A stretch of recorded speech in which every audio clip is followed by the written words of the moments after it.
Ora, sejam bem-vindos a este projeto, o projeto MH4HRM, Mental Health for Human Resource Management. É uma parceria com diferentes países.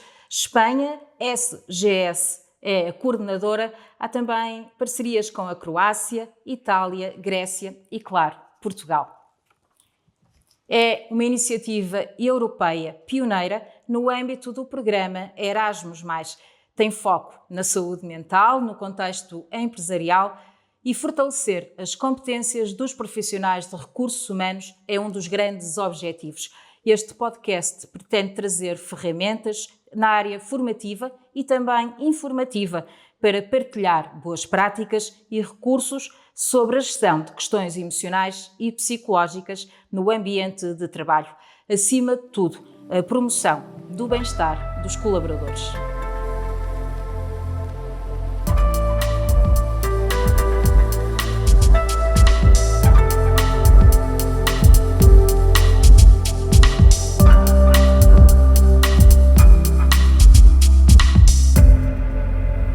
Ora, então, sejam muito bem-vindos a este podcast. Vamos falar sobre saúde mental, um tema atual, importante e que não pode ser ignorado e que não pode mesmo ser ignorado hoje em dia. É um tema transversal a todo o tipo de empresas e é precisamente pelas empresas que nós vamos começar este podcast e temos aqui connosco Diogo Freitas, é CEO do Office Total, uma empresa com sede em Ponte Lima e que começou em 2008, penso eu, com uma representação de marcas internacionais em regime de exclusividade.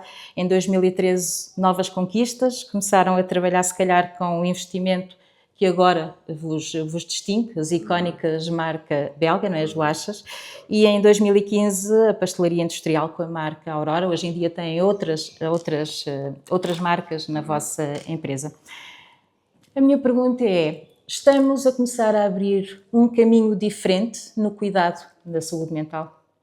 Olá, bom dia.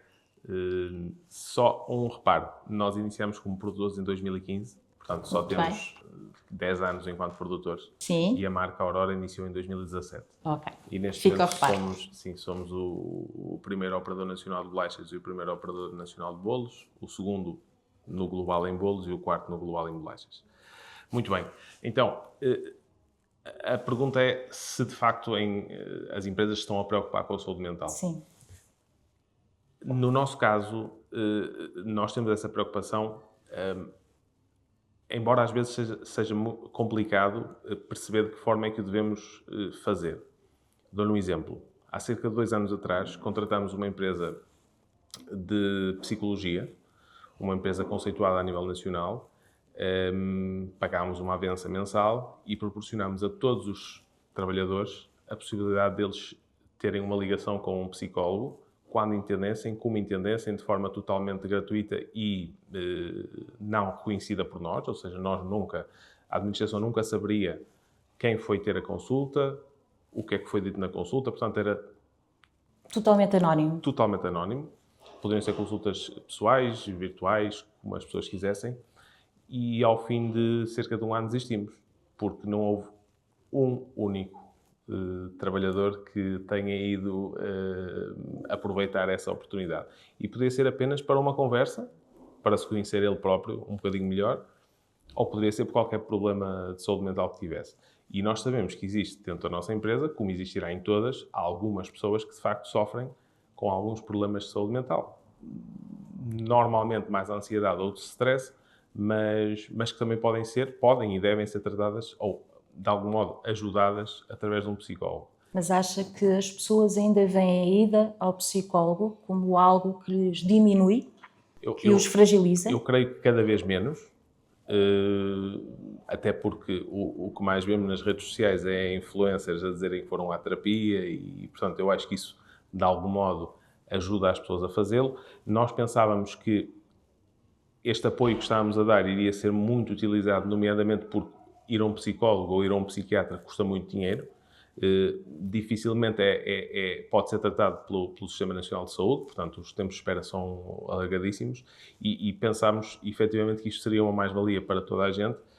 E a verdade é que ao final de 1 ano entendemos que não fazia sentido, porque não tínhamos ninguém A usufruir do serviço que vocês estavam a oferecer. Exatamente, ou seja, pagávamos uma mensalidade e não tínhamos nenhum usufruto. Portanto, eu não lhe consigo explicar exatamente o porquê, sabendo que existem pessoas que sofrem disso. Já tivemos alguns casos de ataques de pânico dentro da empresa, em que foi lá o INEM, porque quando se tem um ataque de pânico a pessoa pensa que vai morrer. Algumas estão a ter um ataque cardíaco, algo do género. E, portanto, por essas razões, nós entendemos que devíamos aproveitar a nossa capacidade financeira estável para poder dar mais um usufruto aos trabalhadores. Infelizmente, não foi utilizado. É uma empresa de produção, com linhas de produção e, portanto, um trabalho que é constante, que é rotinado e que traz também alguma exigência nos níveis de produção. Isso pode provocar fragilidade na saúde mental. Daqui é que podemos entrar na parte em que posso ser considerado um pouco insensível. Mas antes de lhe dar a resposta, eu vou-lhe contar a minha história. Eu, desde os 14 anos, mais ou menos, portanto há 21 anos, 22 anos, eu comecei a sofrer de ataques de pânico. E na altura, há 20 anos atrás, era muito difícil perceber o que aquilo era. Portanto, os meus pais levaram-me a neurologistas, fizemos análises de ataques à cabeça, 50 mil coisas, porque toda a gente achava que era algo físico. Depois percebemos que era algo psicológico e eu fui sendo acompanhado por um psicólogo. Melhorei, piorei, melhorei, piorei. E há cerca de 4 anos, ou 5 anos, na altura mais ou menos da pandemia, tive o momento mais negro, se pode dizer assim, da minha vida, em termos psicológicos, em que fiquei cerca de 2 meses sem praticamente conseguir sair de Ponte Lima. Ou seja, o facto de pensar ir até Lisboa, onde tenho a maioria dos clientes, fazer uma reunião, causava uma angústia tremenda. Eu entrava na autoestrada, dava um ataque de pânico e eu saía da autoestrada na saída seguinte.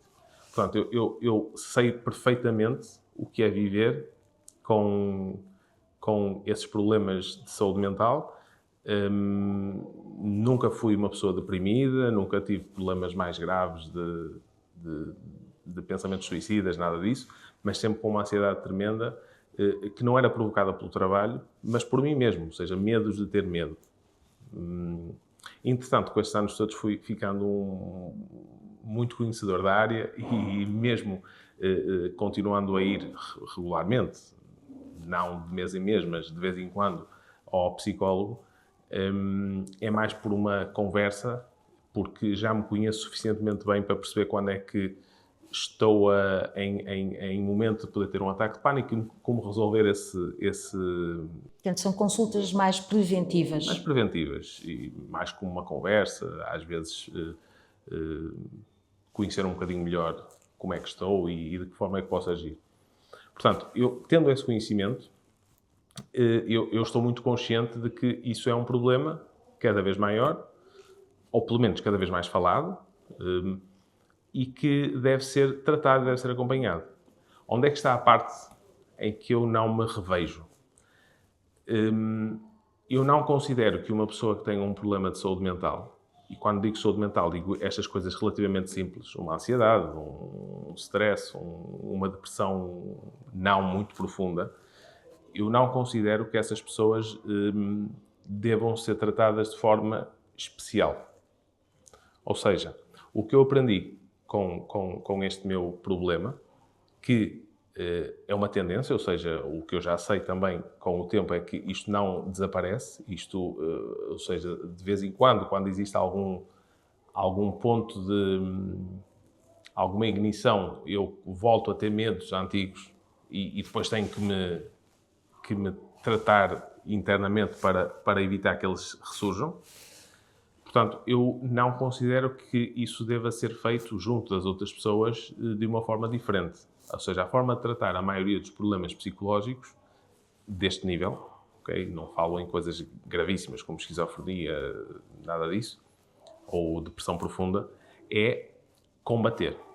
É a única forma. Ou seja, se eu tenho medo de andar de elevador, se me causa uma ansiedade tremenda e me dá um ataque de pânico, a única forma é eu combater constantemente o andar de elevador, até que há um momento em que eu me ensino a mim próprio que não há razão para ter um medo, que é um medo injustificado e que a minha mente tem que mudar e desligar esse clique. Portanto...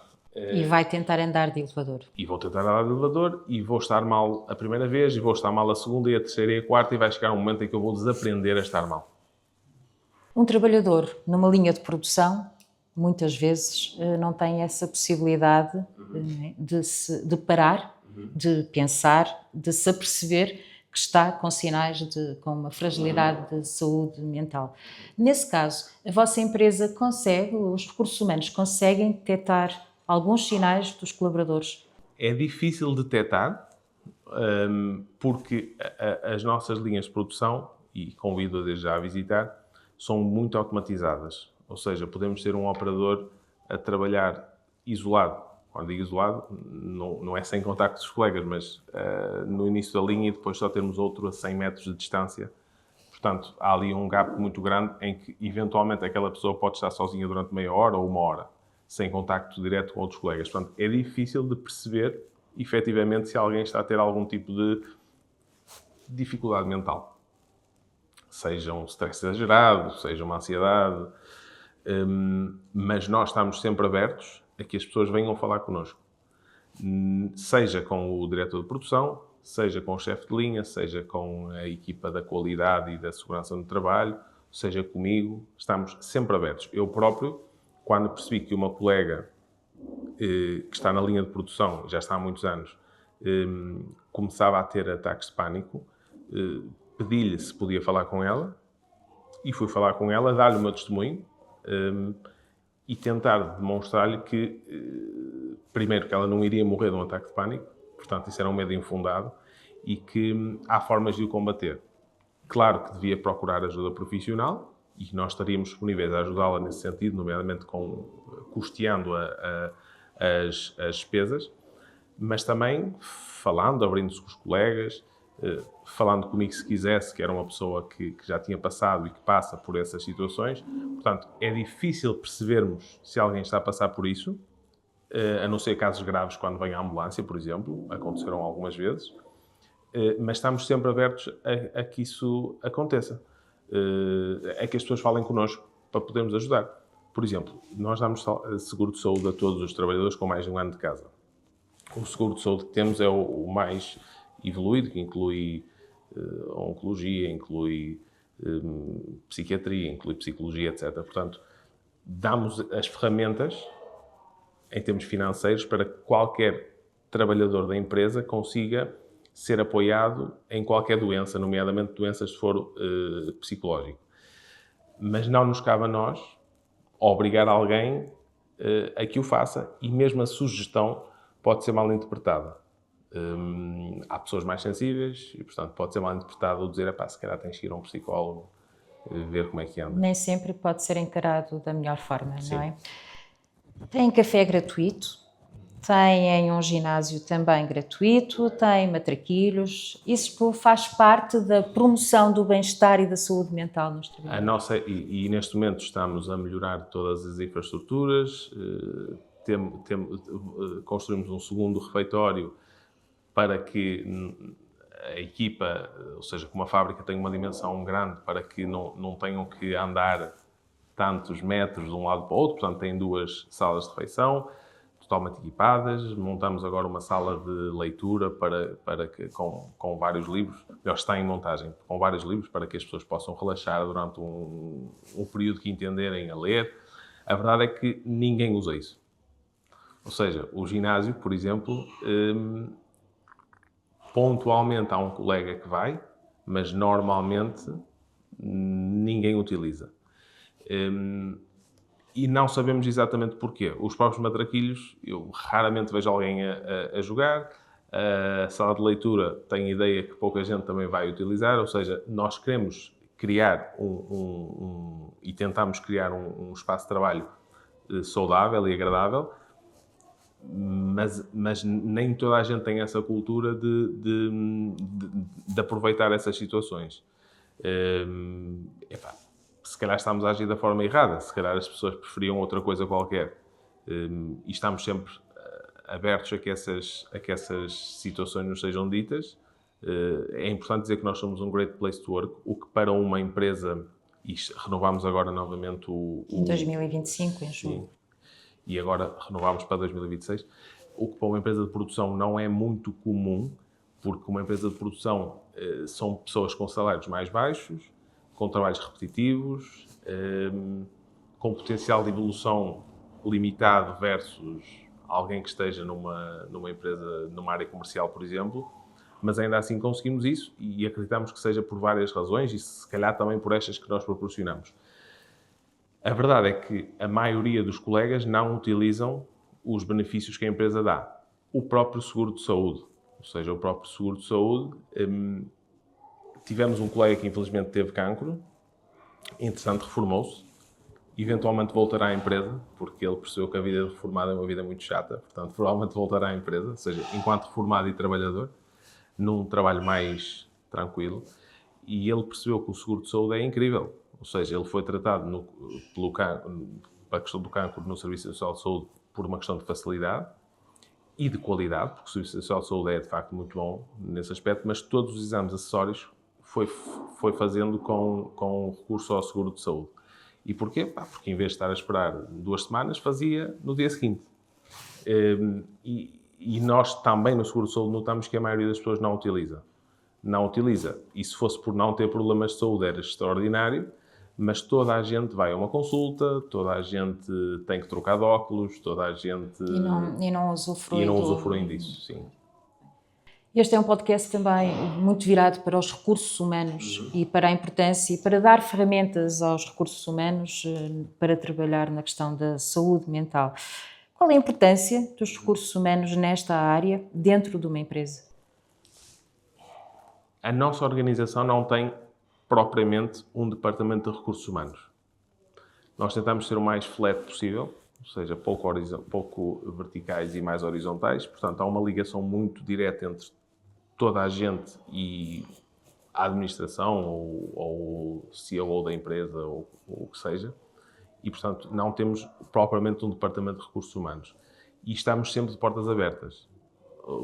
Por exemplo, temos um grupo do WhatsApp de toda a companhia, em que está a administração, a parte comercial, a parte do ID, os operários de linha, toda a gente, e vamos às vezes trocando mensagens ou informações relevantes acerca da empresa, e portanto toda a gente tem o meu telemóvel, toda a gente tem o telemóvel do meu pai, toda a gente tem sempre disponibilidade para falar comigo, com o meu pai, com quem quer que seja. Portanto, nesse aspecto, tentamos ser uma empresa o mais flat possível, o mais horizontal possível, para que toda a gente... São departamentos muito próximos. Muito próximos. Ou seja, o meu pai gosta muito da palavra família. Eu não conheço toda a gente da empresa. O meu pai conhece toda a gente da empresa e conhece-os todos pelo nome, porque eu normalmente não estou tanto na empresa, estou mais fora. Mas tentamos sempre ter essa proximidade e nunca, em momento algum, há impossibilidade das pessoas falarem com quem quer que seja dentro da empresa, seja o diretor de produção ou seja o CEO da empresa. O que sentimos é que coloca-se demasiado ónus na empresa e pouco ónus no trabalhador. Ou seja, quando há um problema, a responsabilidade é sempre da empresa. E sim, há uma responsabilidade da empresa, nomeadamente em termos sociais. Estamos a falar da saúde mental. Estamos a falar em qualquer questão. Ou seja, se a pessoa está estressada, a responsabilidade é da empresa. Se a pessoa está ansiosa, a responsabilidade é da empresa. Da empresa, digo eu, do trabalho, do da esforço que é feito, por exemplo, da exigência. Da exigência na produção, do cumprimento de metas.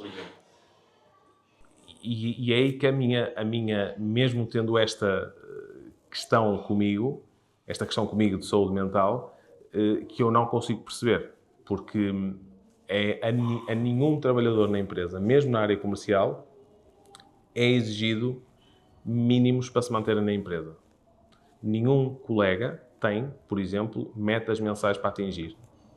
O que tem em si é objetivos de grupo, conjuntos, em que a empresa diz, o objetivo para este ano é crescer 10%, vamos supor, e vamos trabalhar todos em conjunto para conseguir atingir. Isso exige da área comercial, da área de produção, da administração, de toda a gente. Do E isso marketing. não coloca pressão no trabalhador? Com certeza que pode provocar, mas um trabalho sem pressão é um trabalho sem ambição, no sentido em que nós estamos a mover porquê, afinal, não é? E eu acho relevante, na minha forma de gerir, que qualquer colega meu perceba que é uma parte fundamental da engrenagem. E, portanto, ele não cumprir determinadas metas vai pôr em causa todos os outros colegas. Ora, sim, há uma pressão muito menor do que as pressões que eu já vivi antigamente enquanto trabalhava noutras empresas. Mas e permita-me dizer isto com toda a frontalidade, não há maior pressão do que o dono de uma empresa pequena. Porque, no final de contas, eu sou o responsável da empresa, mas também sou sócio maioritário da empresa, do grupo. No final de contas, o que sucede é que, se houver um problema, todos os meus colegas saem da empresa, no limite recebem indenização ou não, se a empresa tiver capacidade para lhes pagar, e vão para o fundo de desemprego. Comigo não acontece isso. Perco tudo e tenho que começar de novo. E isso dá-me força para eu tentar fazer sempre o meu melhor. E o que sucede também numa empresa pequena é que, normalmente, a responsabilidade recai essencialmente sobre 2 ou 3 elementos. Não sobre mim apenas, mas sobre 2 ou 3 elementos. Ou seja, se os meus colegas não cumprirem os objetivos, lhe garanto que o diretor de produção vai cumpri-los. Com os colegas ou sem os colegas. E esse sim tem pressão. E vive perfeitamente bem com ela. E depois existem outras pessoas que, se calhar pela sua forma de estar, ou porque consideram que o trabalho é um apêndice, um mal necessário, em vez de ser um gosto pelo que fazem, que se calhar consideram que qualquer pequeno pormenor é uma pressão. Mas sim, concordo consigo que existe uma pressão, eu diria que em todas as empresas, mas não concordo quando pareceu-me que tentou dizer que isso pode ser uma pressão Que há uma negativa. ligação entre a pressão e a fragilidade na saúde mental. Isso eu tenho dúvidas. Ou seja, eu acredito que sim, num determinado patamar de pressão, num colega que faça um trabalho normal, ou seja, de 8 horas de trabalho, etc., não me parece que isso possa... Ou melhor, não deveria ser suscetível de suceder. Como CEO, está disponível para, por exemplo, receber formações na área da saúde mental lá na empresa? Acha importante que haja esse tipo de formações, não só para os diretores e responsáveis, mas também para os elementos de produção, para todos os funcionários? Alertar para sinais, porque muitas vezes as próprias pessoas podem não reconhecer esses sinais. Sim. Eu acho muito importante a formação. Aliás, a formação é obrigatória por lei, portanto, temos que a proporcionar. Mas não a de saúde mental. Não a de saúde mental, exatamente. Temos que a proporcionar. Não me parece descabido uma formação desse género se conseguir trazer mais-valia ao trabalhador. Eu recordo-me que há uns anos atrás, 2 anos, algo do género, fizemos uma formação de gestão de stress para quadros intermédios. Chefes de linha, diretores de produção, ok. E, na verdade, todos saíram de lá entusiasmados. Muitos diziam, sim, tudo o que o formador disse eu reconheço como verdadeiro, mas como é que eu ponho isto em prática? Porque essa é a parte mais complicada. Sim, é extraordinário vivermos todos sem stress. É extraordinário que eu, enquanto responsável de produção, não tenha que exaltar-me em algum momento com um colega. Isso é o ideal. Mas isso é possível? Mas isso não é a realidade. Não, isso não é a realidade. Ou seja, isso é o ideal. O ideal é isso não acontecer. Mas há um erro, há 2 erros, há 3 erros, há 4 erros consecutivos e com o responsável de produção a alertar.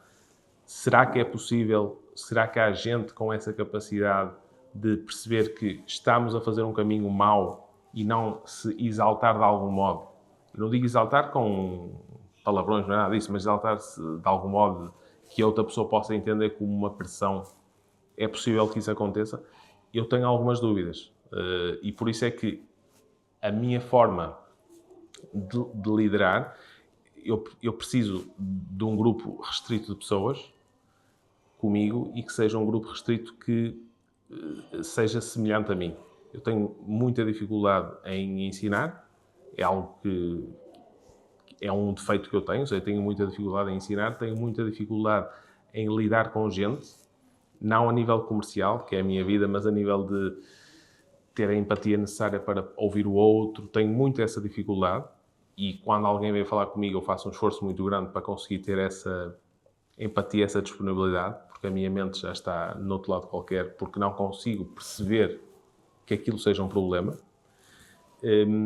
Mas depois rodeio-me de pessoas, nomeadamente o nosso COO, que é uma pessoa muito sentimental, com muita empatia e que consegue perceber isso e que normalmente faz um balanço entre, por exemplo, uma decisão mais fria que eu possa tomar e uma decisão mais empática que tenha que ser tomada junto de alguém. Portanto, eu reconheço que tenho essa dificuldade. Tento a mudar, principalmente quando estou a falar com pessoas que me vêm procurar com ajuda, mas confesso que com o meu grupo mais restrito, eu felizmente não tenho que me conter e posso falar de qualquer forma, sem qualquer entrave, e o mesmo acontece do lado deles para comigo. E, portanto, eu mesmo sofrendo dessas questões de saúde mental, que são muito limitadoras, atenção, muito limitadoras, eu recordo-me dos momentos em que agora estou bem, felizmente, mas nos momentos em que estava pior, que era extremamente limitador, eu não ia à praia com as minhas filhas, era terrível. Eu tenho 4 filhas, portanto, imagino que elas querem ir fazer qualquer coisa e eu limitava-me e não conseguia fazer.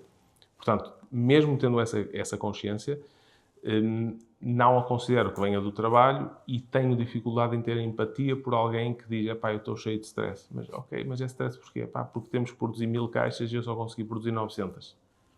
Eu não consigo conceber isso como stress. Percebo que para alguém seja, é-me difícil entendê-lo na minha forma de pensar. E por isso, quando não o consigo fazer, peço a outro colega com mais... Voltamos à empatia e sensibilidade. Exatamente, para tentar resolver o inteligência emocional. Inteligência emocional, que é algo que eu, de facto, me falha. É um tema que, de facto, me falha e cada vez mais importante, nomeadamente nas novas gerações. Ou seja, eu não sinto tanto isto numa geração mais dos 40, 50, 60 anos. Sinto isso mais numa geração dos 20 anos. É que estou a falar de forma genérica. Sim, estamos a falar de forma geral. Sim. Acha que há uma maior fragilidade nas gerações mais novas? Acho que há uma maior fragilidade nas gerações mais novas. Na gestão de stress, na gestão de questões diárias que vão acontecendo. Sim, sinto isso. Não sei porque... Quer dizer, acredito, mas sem qualquer base fundamentada. Ou seja, é apenas uma ideia que tem a ver com a educação que tiveram e com a facilidade que tiveram de coisas que outros não tiveram. Portanto, o meu pai, que tem 59 anos, teve que começar a trabalhar aos 13 anos. E foi trabalhar nas obras, e depois na restauração, etc, etc, etc. Depois foi fazendo o seu caminho. Eu não tive essa necessidade. Embora eu tenha trabalhado desde os 16 anos, não era por uma necessidade, era por uma vontade. Mas ainda agora que estou na universidade novamente, vejo que os meus colegas, portanto, eu tanto tenho colegas de 60 anos como colegas de 18, que acabaram de sair da secundária, são, de facto, frágeis. E as empresas não terão que se adaptar a essa nova realidade? Eventualmente. É algo que eventualmente teremos de estar capacitados a fazê-lo, mas sabendo desde já que há empresas com maior facilidade de o poder fazer do que outras. Por exemplo, uma empresa da área do marketing, da área da criatividade, ou uma empresa da área da informática, tem muito mais possibilidade de conseguir encontrar a melhor solução para o seu trabalhador. Por exemplo, se ele vive melhor no teletrabalho, não há problema nenhum em fazê-lo, do que uma empresa produtiva. Porque nós não temos solução de fazer isso. Nós não podemos dar um teletrabalho. Nós não podemos simplesmente dizer assim, epá, olha, hoje não me apetece ir a algum problema. Não, isso não é possível, porque acontece algumas vezes, mas não é possível porque uma linha de produção precisa de X pessoas para trabalhar. O que é que sucede? O que sucede é que, infelizmente, e vai contra os meus princípios, mas que me parece que é a única solução por duas razões. Uma das razões é essa, da fragilidade que eu vejo nos mais jovens. A segunda razão é a falta de mão de obra. Cada vez temos uma fábrica mais automatizada. Isso não era o meu objetivo, ou seja, eu entendo que uma empresa deve trazer valor nomeadamente à sociedade, dando trabalho, aumentando salários, etc. Mas vejo dificuldade em fazê-lo, ou seja, nós temos dificuldade em contratar e temos alguma rotatividade exagerada nas pessoas que entram... Na manutenção de um trabalhador. Tem dificuldade... Nos novos. Ou seja, nós temos muitos trabalhadores com 8, 9, 10 anos e depois os recentes, há muita rotação. E isso poderá denunciar alguma falta de bem-estar, por exemplo, dentro da própria empresa? Poderá, mas temos feito todos os testes e somos considerados uma empresa exemplo. E muitas vezes o que fazemos é levar os nossos trabalhadores a outros lados para eles verem outras realidades noutras fábricas e normalmente quando esses trabalhadores regressam dizem a nossa fábrica é incrível. Repare, não temos que usar auriculares. Porquê? Porque temos um nível de ruído muito baixo, temos uma fábrica climatizada, o que não é normal na indústria alimentar, nomeadamente bolachas.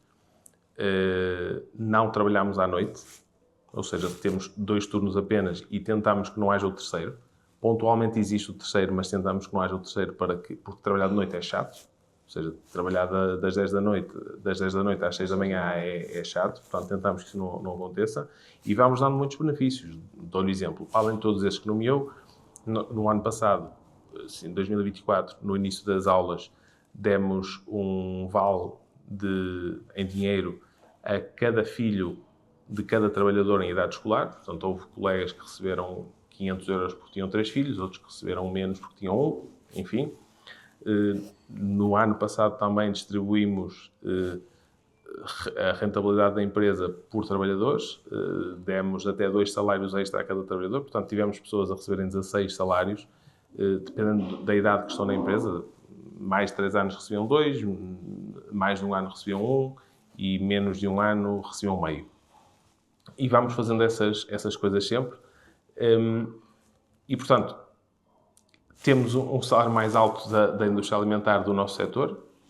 Neste momento, eu comprometi-me em 2024 a aumentar o salário médio em 20% na empresa até 2026 e o salário mínimo ser de 1.000 euros, ou seja, o salário mínimo é de 870.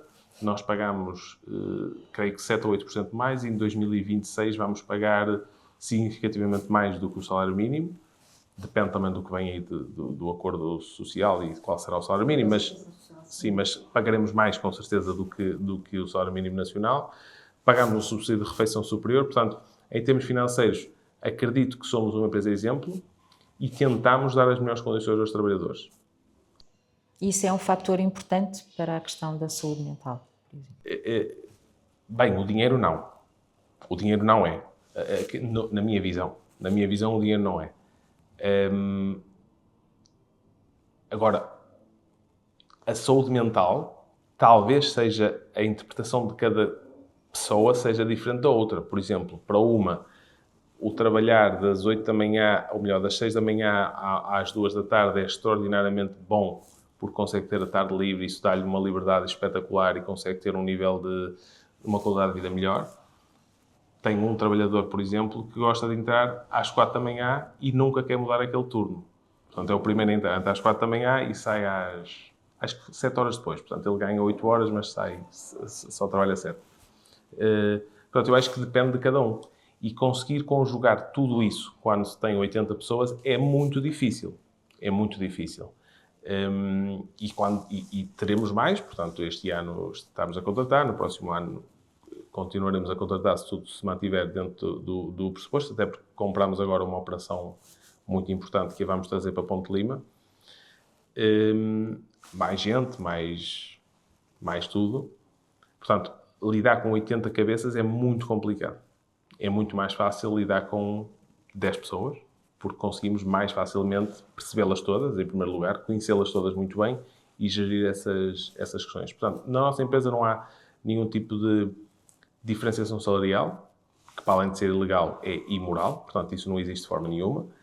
Temos um nível de chefias de mulheres muito elevado, nomeadamente em chefias intermédias, diretores de qualidade, é mulher diretor de ID, é mulher marketing, é mulher logística, é mulher. Portanto, temos de facto muitas mulheres a trabalharem, o que, deixe-me desde já dizer-lhe, a imposição de cotas, no meu ponto de vista, é limitador para a própria mulher, porque a minha ideia é se eu estou ali por cota ou estou ali porque sou boa. Ou por mérito. Exatamente. Portanto, isso deixa-me assim algumas dúvidas no ar. Mas não tenho dúvidas que em algumas empresas ainda exista uma tendência a valorizar mais o trabalho do homem do que da mulher. Não tenho dúvidas disso. Eu gostaria de voltar um bocadinho atrás, mas falar um bocadinho do futuro. Da questão da formação, que há pouco falamos.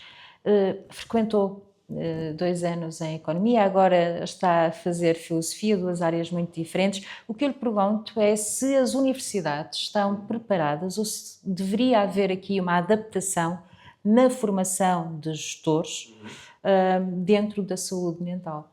Pronto, quando eu andei na Faculdade do Porto, portanto já foi há quase 20 anos, um bocadinho menos, mas quase 20 anos, isso não era tema.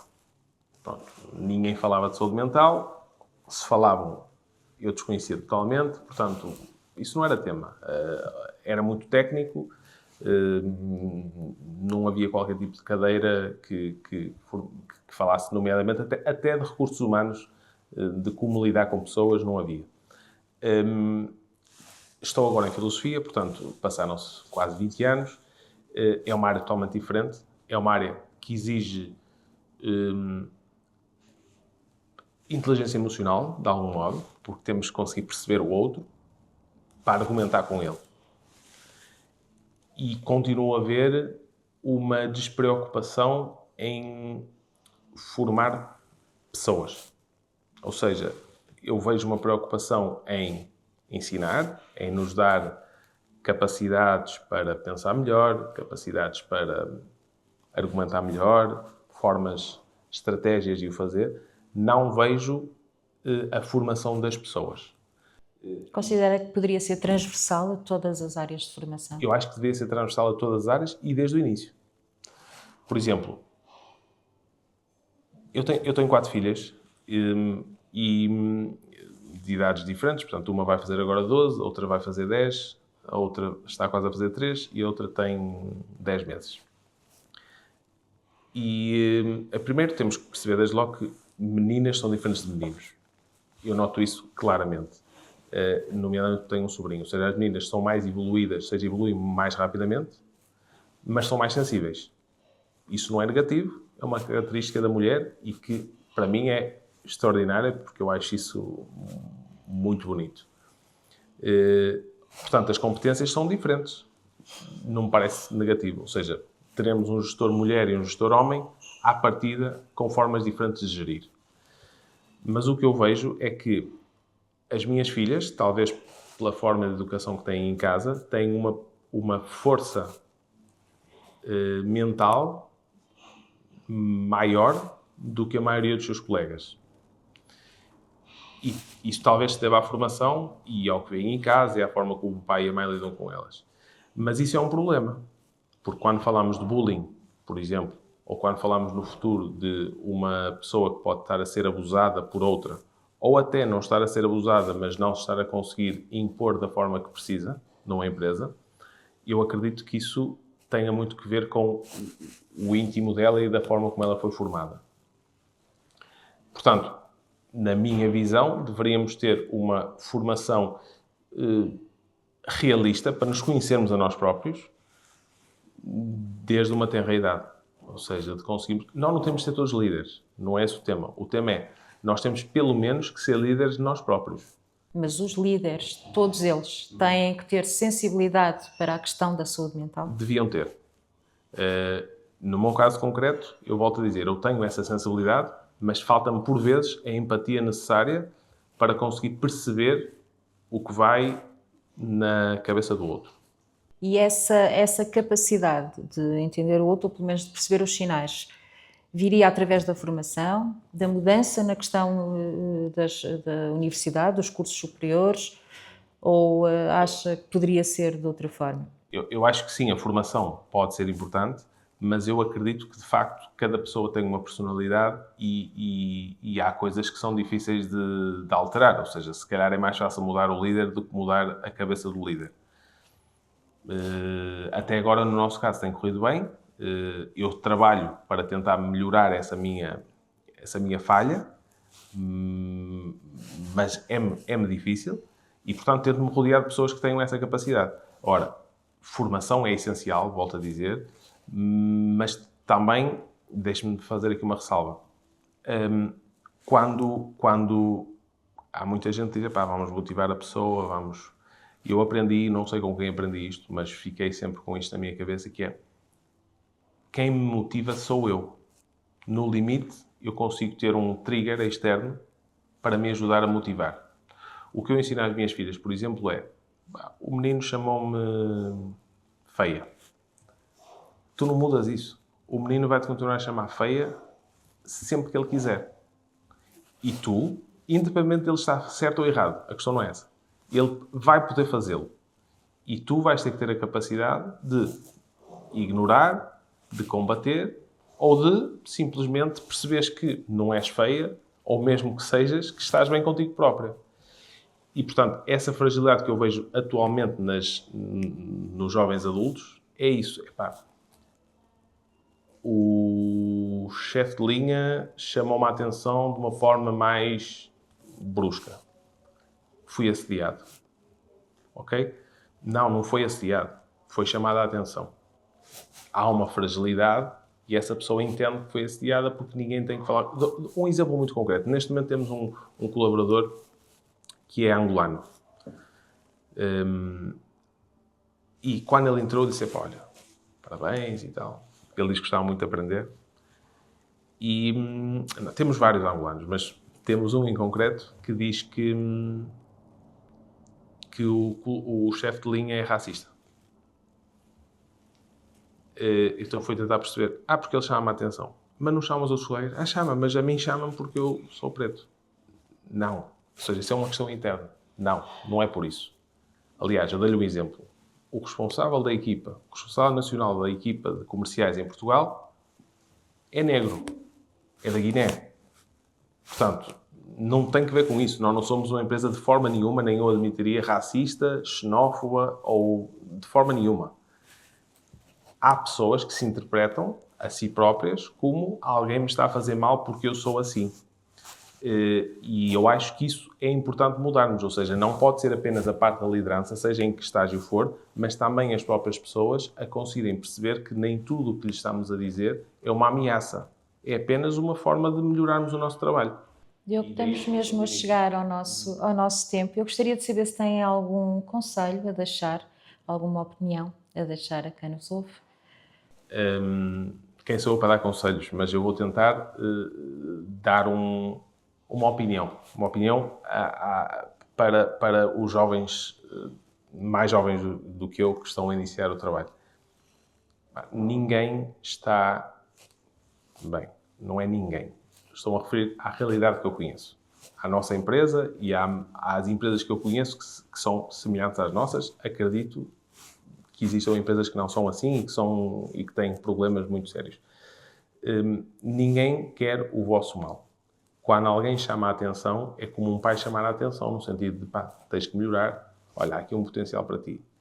Quando alguém deixar de chamar a atenção a outro colega, só há duas razões para isso, na minha visão. Ou és muito bom, e rapidamente vais evoluir, ou és tão fraco que a pessoa já se cansou de te chamar a atenção. Portanto, se te chamam a atenção é pelo bom sentido de tu melhorares, de ficares cada vez melhor e de evoluires. E nunca deixem perder oportunidades. Ou seja, se eu sou operador de linha, posso passar a supervisor, vamos a isso. Vai custar, com certeza que vai custar. Vou ter que aprender novas competências, vou ter que passar a ser líder, o que antes não era, vou ter que, se calhar, ter colegas que vão olhar para mim de lado, porque é que ele foi para lá e não fui eu, mas isso é algo normal da evolução.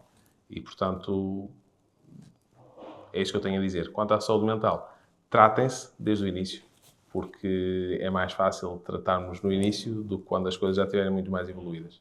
Diogo, muito obrigada por Obrigado, este tempo que dispensou a falar sobre a saúde mental, um tema, como disse inicialmente, importante, atual e que se calhar transversal a qualquer produção, a qualquer entidade na sociedade.